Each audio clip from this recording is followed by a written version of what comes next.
Pronto. Já, eu acho que já. Sim, já está gravando. Bom, boa noite, pessoal. Né? Só para não perder o hábito, o meu nome é Fernando Genta, sou pesquisador do Laboratório de Bioquímica e Fisiologia de Insetos, e essa aqui é a nossa oficina de redação científica, onde a gente vem discutindo algumas dicas, né, algumas orientações para a escrita de artigos. Eu vou retomar uma discussão que a gente começou a ter há umas 2 sessões sobre revisões bibliográficas, né? A gente está discutindo tanto a escrita de artigos, né, originais de resultados, né, quanto a escrita de revisão bibliográfica, que a gente incluiu aqui no nosso programa, porque tem muitos alunos fazendo isso, né, em função não só da fase, né, estão escrevendo, né, monografia, trabalho, TCC, né, mas também por causa da pandemia, né, tem alguns alunos do laboratório que estão se dedicando a revisões de alguns temas, né, enquanto não podem voltar para a bancada. Bom, a gente discutiu na semana passada, na verdade, 2 sessões atrás, a gente discutiu mais ou menos qual que é a lógica de uma revisão bibliográfica, quais são os motivos de uma revisão bibliográfica. Tem aquela discussão, né, da revisão sistemática, da revisão não sistemática, e assim, na verdade, o laboratório tradicionalmente escreve revisões não sistemáticas, né? As revisões sistemáticas é uma coisa que a gente começou a fazer há pouco tempo, eu realmente nunca trabalhei numa delas, é a Daniele que está tocando isso, né? Como tudo que a Dani faz, né, com muita competência, então eu vou deixar essa parte da revisão sistemática para discussão com a Dani, ou pela Dani, ou no grupo, né, dos alunos que estão trabalhando com isso, e vou focar mais nas ideias, né, que norteiam aquelas revisões que são mais tradicionais, né, no nosso campo, né, e especialmente no nosso laboratório. Se vocês pegarem o currículo da Dani, o meu, ou dos pesquisadores mais antigos do Lab, o Eloy, Patrícia, Reginaldo, vocês vão ver que as revisões que foram escritas ao longo dos anos, né, sobre um determinado tema, ou sobre as linhas de pesquisa do laboratório, seguiam mais ou menos essa lógica que eu apresentei há 2 semanas atrás. Semana passada, na sessão passada, na verdade, a gente falou um pouco sobre ferramentas de busca bibliográfica, e hoje eu vou continuar essa conversa sobre revisão bibliográfica, tentando amarrar esse tema com ideias que eu acho que também são importantes para a escrita da introdução de artigos científicos, né, com resultados originais, né, que são o carro-chefe do nosso laboratório. Então, acho que essa parte ela vai ser bastante interessante. E aí eu fiz uma brincadeira aqui, eu apelidei essa discussão aqui de anatomia de uma revisão bibliográfica, né, que eu vou passar mais ou menos pelas partes, né, do que compõem esse tipo de artigo. Lembrando que a gente pode adotar diferentes critérios, né, para fazer recortes, né, do tema. Pode ser um recorte temporal, ou a gente pode fazer um recorte de um determinado assunto e tratando esse assunto com uma maior profundidade, né, histórica, né, ou possível, né. Enfim, independente do recorte, uma revisão, seja ele temporal ou seja ele temático, né, uma revisão, ela sempre começa com definições, né. E aí, assim, é lógico, né, você pode, na verdade, assim, às vezes essas definições, elas vêm acompanhadas, né, ou, né, em paralelo com um objetivo da revisão, né? Então, E isso geralmente é apresentado de uma maneira muito sucinta. Então, por exemplo, vou dar um exemplo aqui, sei lá, das coisas que eu estudo, né? Então, o objetivo dessa revisão, né, é... Gente, um segundinho que eu preciso fazer uma pausa aqui, peraí. Tá. Bom, então, então aqui nesse meu exemplo, vamos falar, por exemplo, o objetivo dessa revisão é apresentar, né, lembrando que objetivos, né, sempre tem verbos no infinitivo, né? Isso a gente discutiu lá numa vida passada, né? Apresentar, por exemplo, os últimos avanços na investigação, nossa senhora, investigação de beta-1,3-glucanases de insetos, né? Que são a minha grande paixão científica, né? Um objetivo simples, né? Mas aí vem aquela coisa, você, às vezes isso é apresentado antes ou às vezes isso é apresentado depois, vocês vão ver as duas estratégias. Independente da ordem, o que vem junto com esse objetivo é você falar exatamente o que são, né, os objetos da tua análise, da tua descrição. Então, aí a gente vai descrever o que é, né? Por exemplo, beta-1,3-glucanases são, e aí a gente fala no presente, porque elas são, é uma coisa que você está definindo uma coisa, né? A existência, né? Com ente, né? Da natureza, né? Que existe, né? Então, por exemplo, beta-glucanases são enzimas que catalisam a hidrólise de ligações, né, glicosídicas em beta-1,3-glucanas. E aí a gente tem que discutir duas coisas. Quando você, na verdade, mais de duas coisas, né?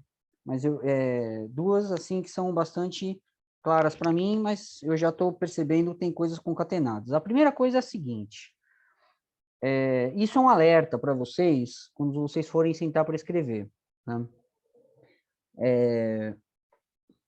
Uma coisa que é pouco treinada na redação, até na escola, tá? E na redação científica menos, né? É a capacidade de descrição, tá? É a escrita descritiva, né? A gente é muito treinado na escrita argumentativa e na escrita narrativa, mas a gente é pouco treinado na nossa vida escolar na descrição das coisas, né? E isso é um defeito, né? Que eu percebo nas habilidades de redação dos alunos, né? E aí é aquela coisa, né? E quando você vai escrever um artigo científico que ainda vai para uma revista internacional, isso piora ainda mais, né? Porque se você escreve mal em português, em inglês, nem se fala, vai ficar pior ainda, né? Muitas vezes a gente acha que o problema está no inglês, etc e tal, mas é porque o negócio estava escrito mal desde o começo, né? Até em português, né? Mas, enfim, descrever coisas é uma habilidade que a gente desenvolve com o tempo, tá? E aqui vocês têm o desafio de serem objetivos, né, de irem direto ao ponto. A gente está trabalhando com literatura científica, né, naturalmente objetiva, mas também você precisa definir as coisas com profundidade, né? Então, muitas vezes, essas definições, que são descrições, né, dos entes, né, descrições dos entes aos quais, né, se dedica à discussão, elas podem ter duas características, né, que são fundamentais. A primeira é que, muitas vezes, elas são concatenadas. Então, colocar aqui concatenação. Muitas vezes, para você descrever completamente aquele campo do conhecimento, né, ou aquelas coisas às quais você vai se dedicar, você precisa descrever várias coisas em sequência que estão relacionadas para que aquilo que você está escrevendo faça sentido.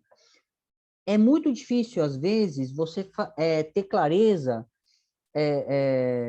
desse recorte, tá?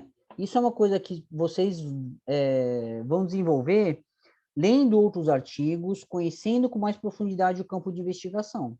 Então, por exemplo, essa frase aqui que eu coloquei, que parece muito simples, né, já remete a outros conceitos que talvez necessitem de explicação na minha revisão, né? Então, um conceito claro aqui, não, ó, aqui eu escrevi uma coisa errada, gente, deixa eu consertar. Em beta-glucanas. É o que são beta-glucanas. Agora, como eu sou enzimologista, eu estou muito acostumado com esse tipo de discussão, percebe? Então, eu sei que, olha, eu estou descrevendo aqui uma enzima, né? Eu estou definindo a enzima pela reação química que ela catalisa e pelo substrato, né, no qual ela atua. Então, nesse tipo de revisão ou de apresentação, é natural eu discutir na sequência, né, que colocando o meu exemplo, o que são beta-glucanas. Então, beta-glucanas, que é o substrato no qual a minha enzima atua, são polissacarídeos. E aí eu falo um pouquinho dessas beta-3-glucanas. Talvez eu precise definir ainda um pouco mais, mas eu sei, por exemplo, que eu não preciso definir, depois de apresentar essa frase, o que são enzimas, ou o que é uma hidrólise, por exemplo, ou o que é uma ligação glicosídica, né? Eu estou pensando aqui, mas isso também vai depender muito da natureza da tua revisão, do recorte que você está fazendo, tá? Então, um recorte tradicional aqui, nesse tipo de revisão sobre enzimas, é você falar, olha, enzima, substrato, quais são os tipos de substrato, qual a importância, né, de substrato, etc. e tal. Mas a gente sempre começa com definições. E outra característica dessas definições, além da concatenação, que é uma coisa que está um pouquinho relacionada, é com o nível de profundidade, né? Muitas vezes, para você definir você colocar, né, as suas definições com clareza, é necessário você definir aquilo lá com um grande nível de detalhamento, tá? Então, muitas vezes, claro, sempre com aquele desafio de você não se estender demais, sendo objetivo. O nível de profundidade que você vai adotar depende do escopo da tua revisão, que você define um pouco, né, quando você estabelece o escopo, né, da busca bibliográfica, o escopo, né, do trabalho que você está escrevendo. Então, esse nível de profundidade, ele pode ser, né, então, por exemplo, nesse meu exemplo, né, se eu quiser aprofundar, né, né, as minhas definições, eu vou definir, né, tipos, né, de beta-glucanases, por exemplo, né, tipos dessas enzimas, e vou descrever um por um, né.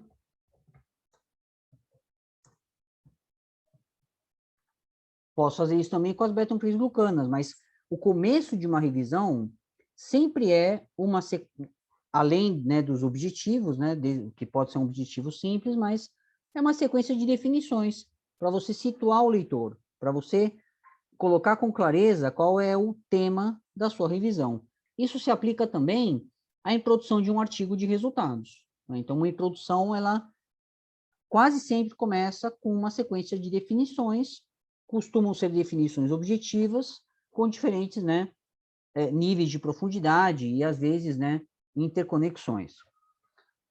O que vem depois?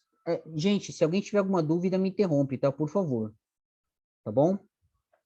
Acho que isso não precisava nem falar, né? Mas, enfim, não custa, né? Depois de você colocar as definições, né? Deixa eu copiar aqui o título, né? O que Fernando, vem você depois tá... dessas... Fala, Jennifer.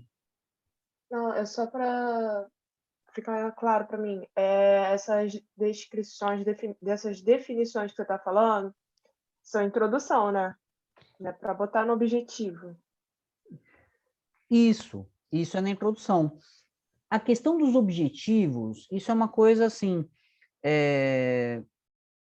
muitas vezes é que tem uma diferença grande, por exemplo, num TCC ou numa monografia, você vai ter um tópico, uma parte do texto separada só para objetivos. Objetivo geral, objetivo específico. Num artigo científico, isso não vem separado. Os objetivos costumam ser um parágrafo da introdução. Tudo bem? Ah, entendi.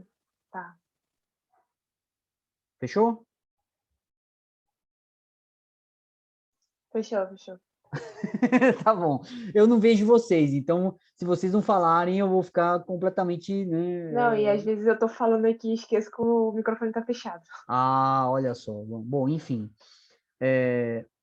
Bom, o que vem depois dessas definições? E assim, eu repito um alerta que eu falei para vocês algumas aulas atrás. Só tem um jeito de vocês ficarem bons nisso, é treinando, tá? Não tem né, uma regra definida para muitas tamanho dessas definições.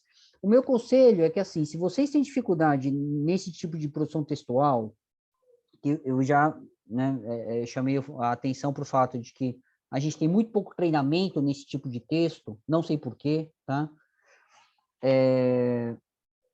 Divide um problema grande em problemas pequenos, percebe? Faz uma lista de tópicos com todas as definições que vocês acham que são importantes e vai trabalhando uma por uma, tá? Aos pouquinhos, tá? Muitas vezes, só de fazer a lista de tópicos, e cada um desses tópicos vai ser uma frase do teu texto, ou um parágrafo do teu texto, você já praticamente escreve o texto com muita naturalidade, tá? E essa parte do texto costuma ser fácil escrever, tá? Aqui também tem que tomar aquele cuidado, que muitas dessas definições, elas são tão gerais e tão tradicionais, né, tão canônicas, né, que não tem muito como fugir de uma fórmula pronta. Tá? Então, muitas vezes, essas definições vocês vão encontrar em livros ou em outros artigos, e não tem muito como fugir daquilo lá. Tá? Eu não aconselho que vocês copiem, né, de outros artigos, mas que vocês, né, se inspirem, né, ou recolham aquelas informações e tentem escrever com as próprias palavras. Só que aquela coisa, muitas vezes não tem muito como fugir de uma fórmula pronta. Então, geralmente, quando a gente encontra frases feitas, né, ou partes, né, muito parecidas numa introdução que corresponde a definições, nos costuma interpretar isso como plágio. Tá? Vale dizer que se vocês acham que tem uma maneira de definir alguma coisa que está assim linda, maravilhosa, né? Aí o melhor recurso é fazer a citação literal, né? Vou dar um exemplo aqui. Por exemplo, como... Não, deixa eu tirar esse item aqui, senão vai aparecer, né? Por exemplo, né?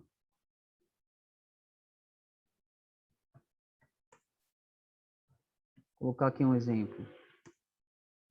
Citação literal. Como definido por Genta et al., né, 2003. Aí a gente coloca aspas para falar, olha, estou copiando daquele outro artigo, né? Beta 1,3, né? Opa. Glucanases são parará. E aí eu copio a frase do jeito que está. Mas aqui eu estou deixando bastante claro, eu estou copiando, né, o texto de outro artigo. Tá? Isso pode ser feito, tá? Só não vai abusar, né, e copiar, né, 20, né, definições, né, na sequência, né? Isso não é razoável, né? Só que é razoável fazer uma vez ou outra. Bom, próximo passo. Depois das definições que acabam vindo junto com os objetivos. Muitas vezes uma revisão, e na verdade, assim, isso acaba meio que sendo às vezes, uma decorrência das definições, o que vem é um histórico, tá? Muitas vezes você precisa colocar um histórico para você descrever como aquelas definições, né, foram feitas, né? Como é que a comunidade científica chegou, né, a aquelas definições, ou a descrição daquele fenômeno, ou daquela, né, coisa, né, que você está discutindo, né? Muitas vezes, quando foi descrito pela primeira vez,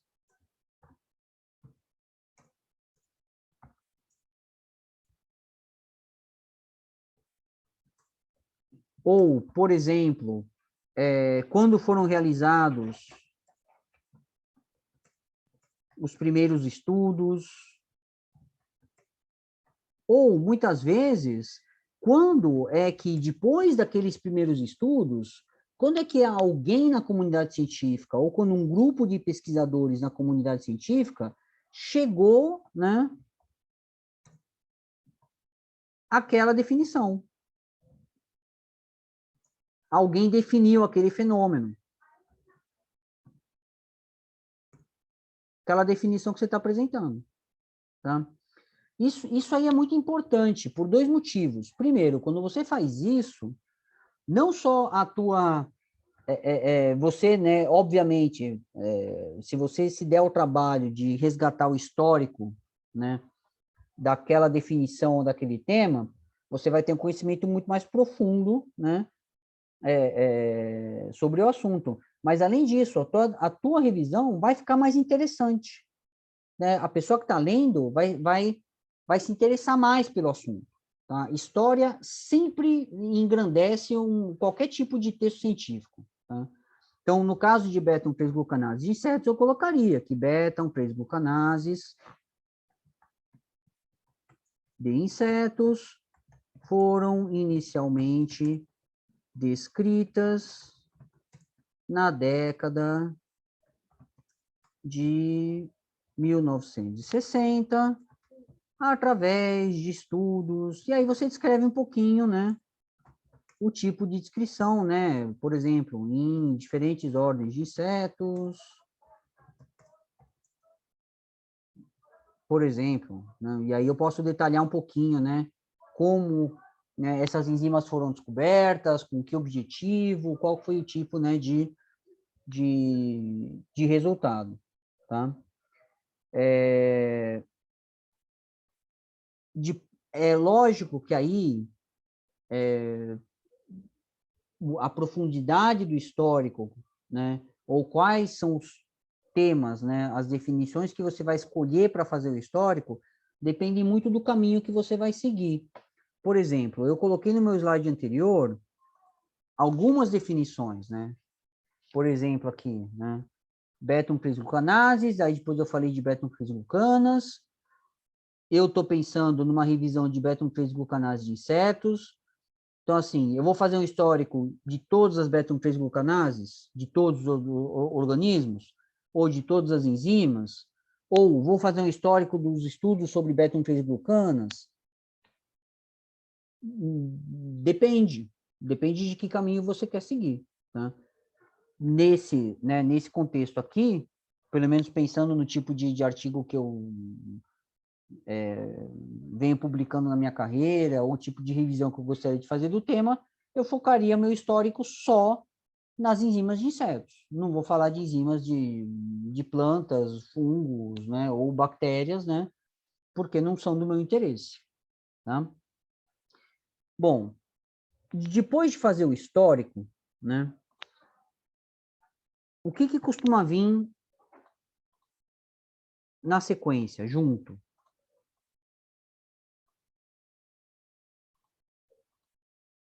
Aí vem a parte, né, que costuma ser mais parruda na revisão, que é a parte de tendências, que é onde você vai pegar aquele conjunto, né? Olha, se você resolveu fazer uma revisão daquele tema dos últimos 10 anos, você vai pegar todos aqueles artigos que foram publicados nos últimos 10 anos sobre aquele assunto e vai explicar, né, quais foram as coisas que foram observadas naqueles artigos. Então, né, então, aqui você pode fazer... Aí tem diferentes estratégias para você fazer isso. Tá? Tem gente que faz um resumo. Por exemplo, se você está trabalhando com um assunto que tem muito poucos artigos publicados, imagina, olha, tem, sei lá, 10 artigos publicados. Tem gente que faz um resumo de cada artigo. Ou de cada observação.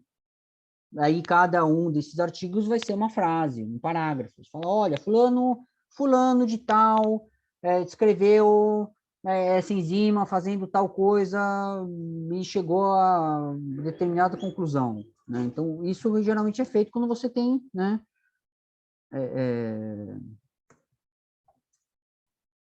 quando você tem poucos registros.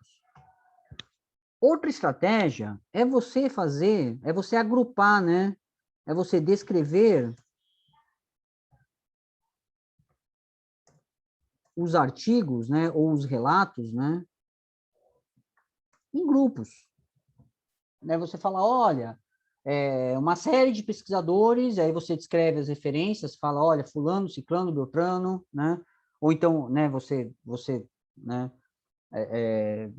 define, né, um conjunto, né, uma característica que agrupe, né, aqueles trabalhos, né, escreveu tal e tal coisa. Então, aí você precisa, se você estiver trabalhando, por exemplo, com uma quantidade maior de artigos, que você está revisando, 20, 30, 50, 100, aí você precisa fazer isso. Fala, olha, tem uma série de investigações aqui que mostraram essa tendência, ou esse fato, ou esse fenômeno, outra série de artigos que mostraram outro fenômeno. Fernando, Oi. nessa questão de citar essas descrições de fenômenos, toda vez que eu for me referir ao material que eu tenho que cita tal fenômeno, eu coloco citação, eu faço citação desses trabalhos, obrigatoriamente, Sim. de todos, né? Ou eu só cito alguns, ou não preciso citar, não sei. Você precisa citar sempre. Sempre. Tá? Um desafio que acontece, às vezes, numa revisão, é que ela não seja impossível de ler, entendeu? Tá? Mas, assim, a gente está trabalhando com um tipo de texto que, embora ele seja uma criação original sua, né, você está descrevendo coisas ou fazendo um apanhado da literatura. Então, tanto numa introdução de um artigo original, quanto numa revisão bibliográfica, nessa parte aqui, você tem que citar tudo, sempre. Tá? Em revisões bibliográficas, eu vou chegar nisso. Tá? Você pode, em alguns momentos, colocar a tua opinião ou adicionar coisas novas. Né? E aí você não precisa referenciar ninguém, né? Porque você está colocando uma ideia sua, ou você está colocando uma opinião sua. Mas nessa parte aqui, que costuma ser o grosso de uma revisão bibliográfica, você está se referindo a descobertas de outras pessoas, descrições de outras pessoas. Então, você tem que citar sempre. Se você estiver trabalhando com um número muito grande de artigos, tá? Então, por exemplo, se você está trabalhando com um número intermediário, fala, olha, por exemplo, eu vou falar de beta-3-glucanases de coleóptera. Tá? Vou dar um exemplo aqui. Beta-3-glucanases em coleóptera. Cara, tem meia dúzia de artigos sobre isso. Né? Então, aí eu junto esses 6 e faço um parágrafo sobre essa meia dúzia de artigos. Né? Vou citar esses 6 caras naquele parágrafo. Tá? Também é uma questão de como você vai escrever o teu texto. Né? Aí entra um pouco Assim, naquelas questões de redação geral. Se você fizer frases excessivamente curtas e ficar repetindo coisas relacionadas nessas frases curtas, você vai acabar repetindo a mesma citação 3, 4 vezes no mesmo parágrafo. Será que não é o caso de você escrever uma frase mais longa, concatenando as ideias? Pode ser esse o caso. Às vezes não é isso. Às vezes você realmente precisa fazer frases pequenas e citar aquele artigo mais de uma vez. Isso acontece, tá? É porque, por exemplo, na minha parte de resultados, eu encontrei, assim, e dividi no meu texto algumas características que eu encontrei em determinados grupos de artigos e outras características que eu encontrei em outro grupo. Aí, por exemplo, um tipo de bioensaio que determinados artigos realizaram e em outros foi de outro tipo, né? Eu citei, só que eu estou trabalhando com 14 artigos, que foram os que sobraram, né, os selecionados. E aí eu achei que ficou muito grande a minha citação, que eu fui citando assim todos os que cabiam ali naquele tipo de definição, né, na minha divisão, né? Uhum. E aí eu achei que ficou muito grande. Eu não sei se eu Olha, uma fazendo estratégia, certo. você está adiantando a minha próxima fala, o Ai, que é desculpa. ótimo. Não, perfeito, perfeito. Se você está trabalhando com um número muito grande de artigos, ou se você percebe que o teu texto ele está perdendo completamente a fluidez, ou né, como é que fala? Eu não sei como fala isso, legibilidade, não é isso. A capacidade de leitura, né? Aquela coisa de você pegar e conseguir ler, entendeu? Se você tem que repetir 14 citações a cada frase, fica impossível de ler, fica horrível, né? Uma estratégia é você pode agrupar eles no texto, então, escrever os artigos relatos em grupos. Uma maneira de fazer isso é, no texto, se esses grupos forem, né, cada grupo tiver com poucos artigos. É um pouco o caso que eu falei. Ou você faz uma tabela. Você cria uma tabela com essas. Aí você organiza, né, a informação. Por exemplo, você levantou, sei lá, 100 artigos. 14 desses artigos têm aquele ensaio que você está querendo falar naquele parágrafo, naquele texto. Então, você fala, os artigos apresentados na tabela 1, sei lá, aí você vai jogar para a tabela 1, e naquela tabela 1 tem que estar claro, né? A pessoa tem que achar com facilidade aquele grupo de artigos. Então, seja tabela 1, coluna B, tabela 1, terceira linha, enfim. A gente vai falar sobre tabelas daqui a pouco, tá? Mas você pode usar tabelas para isso, né? Então, você organiza as suas referências, né, numa tabela. Essa é outra estratégia, né? Então, se você tiver grupos com muitos artigos, a estratégia é essa, senão o teu texto fica impossível de ler. Tudo bem? Tudo bem. Tá. Bom, gente, como é que eu saio desse... Poxa, eu quero voltar pro marcador. Eu não sei fazer isso, que inferno. Deve ter um jeito fácil, né? Deve ter um jeito bem besta Ali de em fazer isso. cima, onde estão os marcadorzinhos, Ah, aqui? debaixo ali de apresentação de slide. Isso. Sim. Aí você tira o marcador, você não quer o marcador, né? Não, não, eu quero continuar o meu texto aqui, só que eu não quero continuar nesse nível de marcador, eu quero voltar para esse aqui, ó. Pro grandão, vê É. ali no formatar se tem a opção de texto, no caso maior, né? Não, ali em cima, formatar, ferramentas de... Formatar. Isso, vê se tá alguma coisa aí sobre o texto. Não. Não. Bom, tudo bem, vai, deixa pra lá, vai. Vamos. Cara, que chatice. Tá, depois eu acerto isso não é importante. Pode tentar usar o pincel de formatação. Eu acho que funciona. Onde é o pincel de formatação? Ali na página inicial, Ok. tem um pincelzinho do lado do colar. Tá vendo?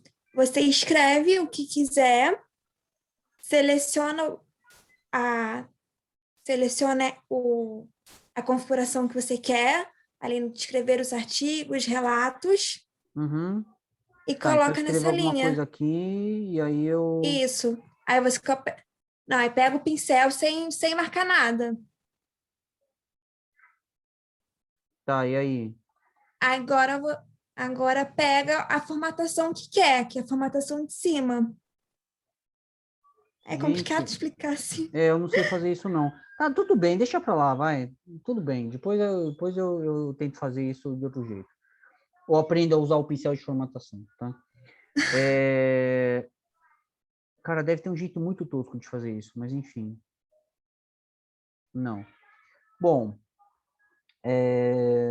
então, só voltando aqui à minha linha de pensamento. Você pode resumir cada um dos artigos, descrever os artigos em grupos, tá? Se você estiver trabalhando realmente com um número, assim, muito grande de artigos. E uma coisa que às vezes aparece nas revisões bibliográficas, que aí é realmente se você estiver trabalhando com um número realmente enorme de artigos, né? Que está um pouco conectado com essa questão da tabela, né? Você trabalha esses artigos que você está discutindo, né? Como se fossem quase que resultados, né? Dados, né? Que aí você pode até fazer, por exemplo, gráficos, né? Ou até, né? Fernando, eu tenho uma pergunta sobre isso, mais ou menos. Não Sim. necessariamente sobre isso, mas, por exemplo, se eu quiser colocar um esquema ou alguma figura, eu preciso fazer isso de própria autoria ou eu posso pegar de algum outro artigo? Eu tenho que construir o esquema, a imagem, ou eu posso pegar de algum artigo? Você pode fazer os dois. Você pode deixa eu botar aqui. Não, eu vou botar figuras em outro. Você pode fazer, se você fizer as suas próprias figuras, você não vai ter problemas de copyright, certo? Se você usar as figuras de outros artigos, você vai ter que olhar para as questões de direito autoral. Aí tem dois tipos de artigos. Tem artigos que são de acesso aberto, tá? Se tiver numa revista Open Access, com um tipo de licença aberta, que as pessoas podem usar, você pode pegar aquela figura que está lá e copiar. Mas isso não quer dizer que você não tem que citar. Tá? Você tem que falar qual Sim. foi a fonte original. Tá? Se não for uma Sim. revista Open Access, aí claramente você vai ter que pedir autorização para o autor, né, para os autores daquele artigo, e para a editora, tá? E aí, geralmente, se agradece, né? Você coloca nos agradecimentos do artigo, ou então na própria legenda da figura, que a figura foi gentilmente cedida por fulano de tal, etc, tal, e coloca a editora, né? Nature, Elsevier, Springer, sei lá. Né? Tudo bem? Sim, entendi. Deixa eu botar isso aqui para não esquecer de registrar. Sabe seus pontinhos que você estava botando? Eu achei Sim. ali no... Vai, bota aí os pontos, os marcadores, isso. Aqui? Ali em cima mesmo, onde você ia clicar. Ok. É Aí isso? você clica em algum marcador que você quer. Ok. E aí? Aí tá vendo ali do lado direito, seguindo a mesma fileira do marcador. Não tem uma setinha e o texto? Não, ali, do lado desse. Do lado desse, do lado. Isso. Aí você empurra pro canto. Uau! Uau!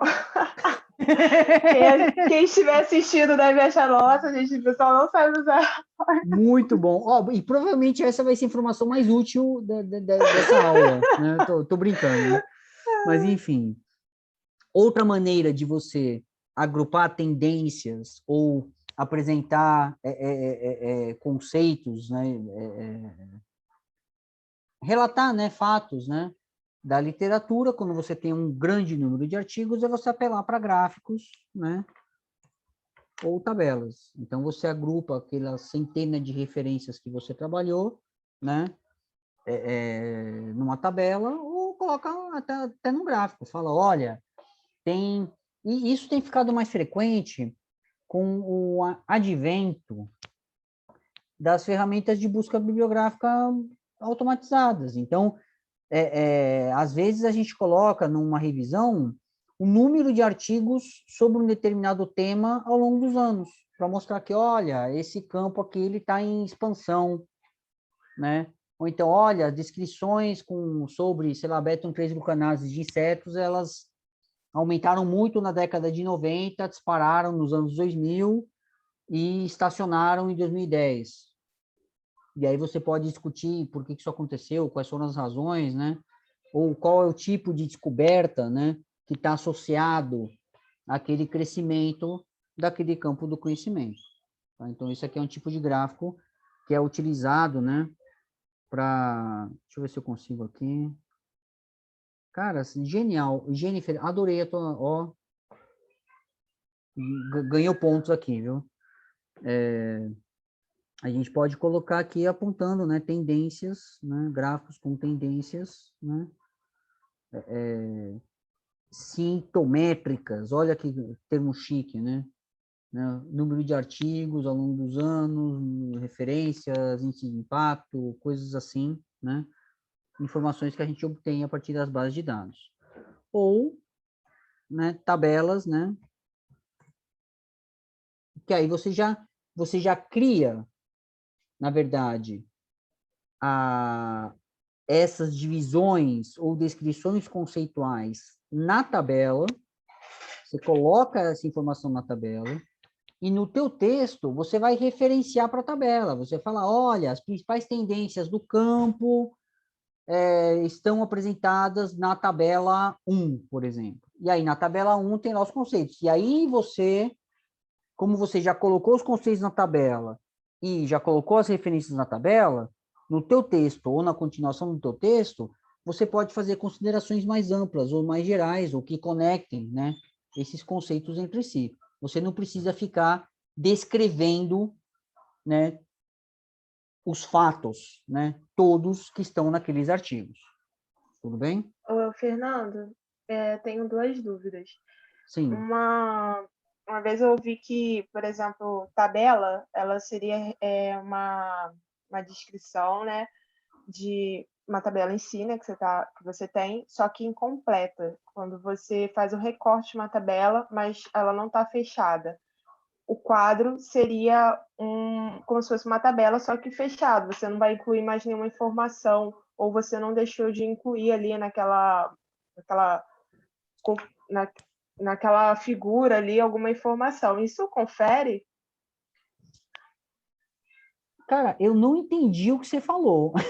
Você pode explicar Não, tipo exatamente assim, a diferença? Tenta ser... Eu não entendi, assim. mais objetiva, tá? Uma professora chegou para mim e falou que o quadro que eu tinha criado, a tabela que eu tinha criado, perguntou se eu ia inserir mais alguma informação. Ou porque tinham apenas duas colunas na imagem que estava no meu texto. Aí eu falei, não, essa aqui é como se fosse uma definição, uma tabela com definição, sabe? Mas era só aquilo ali. Falou, você deveria denominar como quadro e não como tabela o nome dessa figura, né? Que era, na verdade, uma tabela. Olha, eu posso procurar para você uma definição mais formal, ou uma fonte, né, mais, né, fechadinha dessas duas diferenças, mas a experiência que eu tenho, ou a impressão que eu tenho, deixa eu colocar aqui, não, acho que eu vou... vamos colocar aqui, vai. Porque eu vou falar sobre tabelas daqui a pouco, ou em algum momento das nossas vidas, né? Mas a diferença maior que eu vejo entre quadro e uma tabela é de complexidade, tá? Então, um quadro, geralmente, é um quadradinho né, um texto, né, que você destaca, e ali você coloca, você faz uma lista de algumas coisas, né, tem mais a ver com, se você quer apresentar, por exemplo, uma lista de características ou de relatos ou de artigos e você não vai detalhar muito, né, cada um desses tópicos, isso é um quadro. Tá? Numa tabela, a gente costuma colocar, você vai enumerar os teus itens, mas você vai detalhar características também. Tá? Então, Entendi. um quadro costuma ter, né, e aí você vai ter, né, uma matriz de relações, né? Então, um quadro costuma ter, por exemplo, uma ou duas colunas, às vezes nem tem como, sabe? É um quadradão só, e você botou as coisas lá dentro. Uhum. E uma tabela costuma ter duas ou mais colunas. Ah, então confere, porque nessa primeira tabela que eu tinha criado, e ela chama de quadro, eu estava só enumerando a quantidade de artigos por base de dados. Então, eu só tinha 2 colunas. Bom, então, agora, tem gente que chama isso de tabela. Depende Eu da não sabia disso. complexidade da informação que você está colocando. Uhum, Tudo bem? tá. Eu E vou, eu outra vou... questão, rapidinho, só para você depois comentar. Nesse recorte de tabela, por exemplo, tem uma planilha muito grande de informações e eu quero disponibilizar algumas comparações. Eu posso fazer um recorte dela ou copiar ela como figura e colocar como anexo. Isso seria mais uma questão de formatação da tabela, né? No texto. Eu não entendi de novo o que você falou. Reformula. Não, é porque eu tenho uma planilha com muitas colunas. Uhum. Para disponibilizar ela em um arquivo de Word, que está no formato A4, ela não se encaixaria, não seria muito fácil de visualizar cada detalhe da planilha. E eu teria que fazer um recorte dela, né? Pegar só algumas colunas, ou então, como que nos artigos, né, eles disponibilizam, é mais por um anexo que você clica e abre em uma outra Isso, tela. isso. Na É verdade, sempre assim assim, que... tabelas muito grandes, né, são cada vez mais frequentes nos artigos científicos, especialmente com os artigos ômicas, né, transcriptômica, genômica, metabolômica, né, daqui a pouco vai ter a cientômica, né, você fazer, né, a revisão, daqui a pouco essa revisão sistemática, né, você trabalhar às vezes com 10 mil artigos e, né, vai gerar uma planilha gigantesca. Isso aí é colocado como um material suplementar, como um anexo. Você não tem necessidade. Aí são decisões e recortes. Pode ser mais fácil, mais interessante, colocar a tua planilha como um arquivo de Excel, de planilha, como material suplementar. A pessoa que quiser olhar vai baixar a planilha e vai mexer naquilo lá, tá? Ou, se você realmente fizer questão que aquilo apareça no PDF, no corpo do texto do teu artigo, aí você vai ter que ter decisões. Tem artigos, por exemplo, que eles pegam uma tabela muito grande e colocam ela em mais de uma página. Então, em vez de colocar em formato de retrato, você coloca em paisagem e aquilo ocupa algumas páginas, 2 ou 3 páginas, tá? É assim, essa é uma decisão cada vez menos frequente, tá? Realmente tem que ter uma justificativa muito forte para que valha a pena aquela tabela gigantesca estar no corpo do texto, tá? No corpo do artigo, né? Ou seja, a pessoa, assim, ela está lendo seu artigo, ela tem que bater o olho naquela tabela para entender o que você está colocando ali.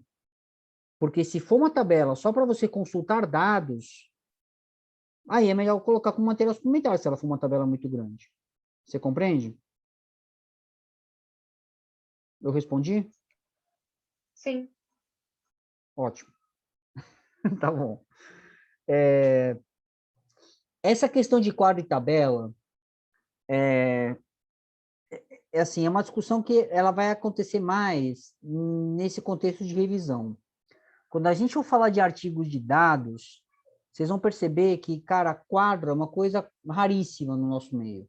Tá? Pelo menos em artigos assim da área biológica, ou pelo menos fisiologia, bioquímica, a grande maioria das situações, porque aí a gente está falando de referências que a gente está apresentando, ou de tendências, ou de fatos, né, que a gente está agrupando e organizando. A maioria das tabelas ou dos quadros ou né, desse tipo de construção, né, matricial é para apresentar resultados, para apresentar dados, né, que costumam ter uma complexidade, né, que justifica sempre você ter várias colunas, ou pelo menos 2 colunas, mas com uma complexidade de informação, que aquilo é uma tabela, aquilo não é um quadro. Né? Eu acho que essa diferença vai ficar mais clara quando a gente for falar especificamente sobre tabelas, né? Mas, enfim, aqui, só para fechar essa parte, o cuidado que vocês têm que tomar quando vocês forem descrever, né, as tendências do campo, seja escrevendo artigos um por um, escrevendo grupos de artigos, ou jogando isso para gráficos ou tabelas, né, é a questão da objetividade. E aí eu vou repetir um pouco, né, aquele alerta que eu fiz no começo da nossa discussão. Nós somos poucos treinados para fazer descrições, tá? E da mesma maneira, eu vou retomar um pouco essa questão quando a gente for discutir a escrita da parte de resultados de um artigo. E, na verdade, existe um paralelo entre essa parte aqui de tendências de uma revisão e os resultados de um artigo original, porque aqui você vai escrever, mais ou menos, quais foram as coisas que você encontrou quando você fez a sua revisão bibliográfica. São os resultados da sua revisão bibliográfica. E a descrição de resultados, ela é, por natureza, objetiva. É você falar, olha, fulano de tal encontrou tal coisa, você coloca lá no ano tal, e teve esta conclusão. O outro grupo que trabalha com isso encontrou uma coisa diferente, vendo tal e tal coisa. Então, é uma parte do texto que ela é essencialmente descritiva, tá? E para você fazer uma boa descrição das coisas, é importante que você seja, que você estruture e organize o teu pensamento. Então, novamente, né, a minha dica para isso é que você estruture o teu texto em tópicos, em parágrafos, e tenha muita clareza quais são as partes que você vai falar. Se você vai falar sobre 10 artigos na tua revisão, você vai ter talvez 10 parágrafos, muito provavelmente, ou 10 sentenças, e você vai resumir o que está ali, né, um por um, e vai escrevendo um por um. Novamente, aquela estratégia de você dividir um problema grande em problemas pequenos. Se você está trabalhando com um número grande de artigos, e nesse número grande de artigos você observou 4 ou 5 tendências, ou fatos, ou fenômenos que você quer destacar, você vai escrever 4 ou 5 parágrafos, ou 4 ou 5 pedacinhos de texto, apenas relatando o que está lá. Não é para você dar opinião, não é para você fazer relações, não é para você... É só descrever, é você falar exatamente com as suas palavras, claro, né, o que aconteceu, tá? Então, dando um exemplo aqui, objetividade. Genta et al. 2003 descreveram 3 beta-1,3 glucanases. Deixa eu mudar aqui a janelinha. Diferentes em Periplaneta Americana. E aí, fica aquele alerta. É uma descrição simples, são frases simples e que sempre vão estar no passado, porque você está fazendo referência a coisas que já foram descobertas, coisas que já foram descritas, tá? Não escrevam nada no presente nessa parte, pelo amor de Deus, ok? Tá? Em português, até faz um pouco, às vezes, né, dependendo do contexto, a gente prefere escrever no presente, né? Falar, olha, de acordo com o Gentetial, Periplaneta Americana tem 3 beta-glucanases diferentes. Em português, isso não soa mal. Em inglês, isso soa horrível. Tá? Então, escrevam tudo sempre no passado. Tá? Pra vocês não terem o desgosto, né, de serem tratados como semi-analfabetos funcionais quando o texto de vocês for traduzido para o inglês. Ok? Nossa, Bom, ai meu Deus do céu, medo. Tá? É o meu papel como, né, dar esse alerta, né? Enfim, né? Bom, o prêmio Nobel é dado para trabalhos publicados em inglês, né? E nós estamos aqui treinando, né? Certo? Né? Futuros, né? Premiados. Então, vamos lá. Essa aqui, parte das tendências, costuma ser costuma ser, tá? A parte mais robusta, né? A maior parte da revisão. É o grosso, é onde você vai realmente descrever tudo que você encontrou na literatura a respeito daquele tema, tá? Naquela janela de tempo ou sobre aquele assunto, né? Desde, né? Com um recorte temático específico, né? Depois que você faz essa descrição detalhada, vem a parte que é, às vezes, considerada a parte mais interessante, ou que, às vezes, até que justifica a importância daquela revisão, que é a parte de perspectivas.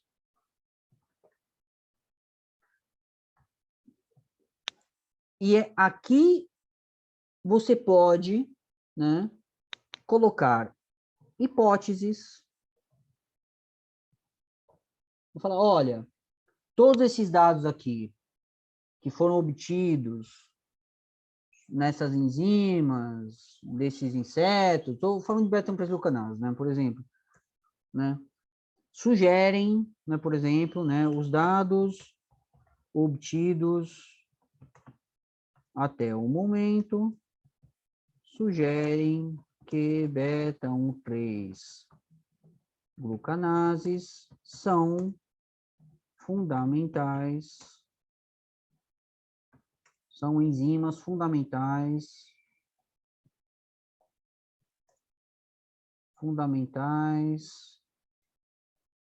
na fisiologia, né, na fisiologia de praticamente todas as ordens de insetos. Estou exagerando aqui um pouco, tá? Ou da maioria das ordens, né? Vamos ser mais, né? E aí vem aquela coisa, né? Quando você coloca uma hipótese na literatura, você tem que ser, né?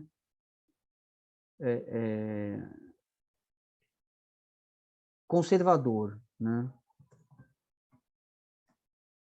Se você colocar hipóteses sem muito embasamento, muito ousadas, a tendência é que você tome um toco dos seus colegas. Fala, olha, meu amigo, menos, né? Então, o meu conselho para vocês é que vocês coloquem as suas hipóteses com cuidado. Fala, olha, né? Isso é provável, né? Colocar coisas que sejam realmente prováveis. Insetos, então, de insetos. Bom, além de hipóteses, né? Uma coisa muito legal de você colocar no final da tua revisão é você fazer previsão, né? que você acha que vai acontecer no futuro, nesse campo de investigação, né? Então, provavelmente, beta-1,3 glucanases serão a base para novas estratégias de controle a partir da inibição da sua atividade enzimática. Olha que bonito. Isso pode acontecer no futuro, mas eu estou chutando, não tenho certeza, né? Ok? Muitas vezes essa parte de uma revisão ela costuma ficar no final, né? Ela dá o fecho, né, da revisão e ela é muito valorizada no meio acadêmico, muito. Mas aí tem que tomar muito cuidado. Tem que ser hipóteses e previsões cuidadosas, né? Não é para viajar demais na maionese. E elas têm que ter conexão clara com o conhecimento que você colocou nas tendências, né? É óbvio, né? É uma questão de coerência, né? E aqui, percebe que os verbos não estão no passado, né? Então, aqui você pode colocar coisas no presente, e aqui a gente coloca coisas no futuro. Ok? E aqui você não precisa colocar referências bibliográficas. Você está falando das suas ideias, você está propondo coisas. Às vezes, você pode colocar, né? Ou não.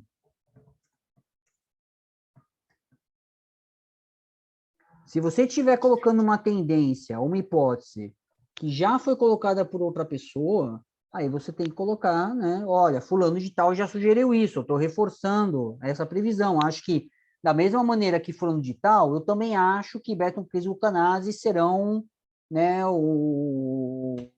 uma ferramenta fundamental, etc. e tal. Ou então posso falar, olha, a semelhança do que foi observado em moluscos, e aí você coloca a referência, para insetos também, beta-glucanases, né, são enzimas fundamentais. Então, às vezes, você precisa colocar referências aqui. Tudo depende da conexão que você estiver fazendo com ideias de outras pessoas ou com, né, fatos, né, conhecimentos, né, que estejam apresentados em outros artigos. Tá? Uma revisão bibliográfica normalmente não gera conhecimento novo, mas você pode colocar, né, ideias novas. Uma exceção que foge um pouco a isso que eu falei, deixa eu voltar aqui um slide, é quando você faz essas análises sintométricas, né? Quando você faz uma análise do base de dados e, né, ou da base bibliográfica, aí você pode estar, né, se a tua revisão tiver essa pegada, né, esse enfoque, aí você né, tem a possibilidade de gerar conhecimento novo, né, mas é quase que um meta, né, uma meta-análise, um meta-conhecimento. Eu não quero usar o termo meta-análise porque isso remete a outro tipo de estudo, mas assim, é um meta-conhecimento, é você gerar conhecimento a partir, né, da série de registros, né, de outros artigos científicos. Bom, gente, eu não quero ser cansativo nem exaustivo, né? Com isso que eu falei aqui, eu fechei um pacotinho que eu estava querendo, né, apresentar para vocês. Na próxima sessão, a gente vai começar a falar, eu vou voltar, tá, para a escrita de artigos de resultados mesmo, né, que são o carro-chefe do nosso laboratório. Vou fazer um apanhado do que a gente chegou a discutir sobre aqueles, né, sobre esse tipo de artigo e retomar essa discussão. Vale a pena só destacar que, tirando essa parte aqui de perspectivas, essas coisas que a gente falou de uma revisão bibliográfica, elas acabam sendo meio que, de uma maneira reduzida, partes de uma introdução. Tá? Então, uma introdução costuma ter definições, costuma ter objetivo, você fala do histórico daquele tema, claro, de uma maneira muito resumida, e, eventualmente, você faz, né, um apanhado de algumas tendências importantes da área, se elas estiverem conectadas com a hipótese que você está apresentando no seu trabalho. Tá? A questão de previsões, isso aí acaba ficando mais para discussão. Mas, de uma maneira geral, essas partes de uma revisão bibliográfica, elas compõem o que a gente vê na introdução de um artigo científico. E eu vou retomar essa questão da introdução lá na frente, né? E vocês vão entender porque que eu vou deixar isso para o final, espero, né? Quando a gente for falar da introdução de um artigo científico, né? De um artigo de resultados, tá bom? Na semana que vem, então, a gente retoma os artigos né, de resultados. Alguém ficou com alguma dúvida, quer fazer algum comentário, tem alguma pergunta para a gente poder amarrar isso aqui? Não, vou só falar que dessa vez aprendi mais. Então tá bom. Que bom, que bom. Fico feliz. Obrigada.